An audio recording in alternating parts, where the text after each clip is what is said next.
Huling gabi nga ng Lavender Fields nina Jody Santa Maria, Janine Gutierrez at Jericho Rosales at excited na ang lahat sa kung ano ang magiging katapusan ng serye.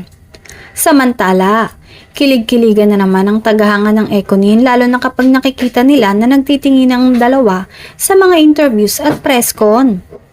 Makikita talagang napaka-gentleman ng aktor kung paano nito alalayan ng kanyang girlfriend at iba pang kasama sa serye.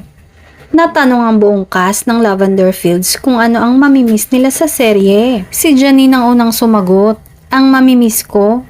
Tapos biglang sumingit si Echo kaya napahinto ang aktres. Wag ako dahil alam ko na yan, sabi ng aktor na lalong ikinakilig ng mga fans.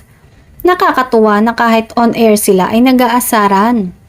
Napaka-open nga ng dalawa sa kanilang nararamdaman at hindi nahihiyang ipakita kung gaano sila kasweet sa isa't isa. Wala mang hayagang kumpirmasyon tungkol sa relasyon nila ay hindi din naman nila ito itinatanggi. At kulang na lang ay ipagsigawan nilang dalawa na masaya sila sa company ng bawat isa. Saad nga ng aktor na hindi naman daw sila bata para magpakipot pa at itago kung anong gusto nilang ipakita.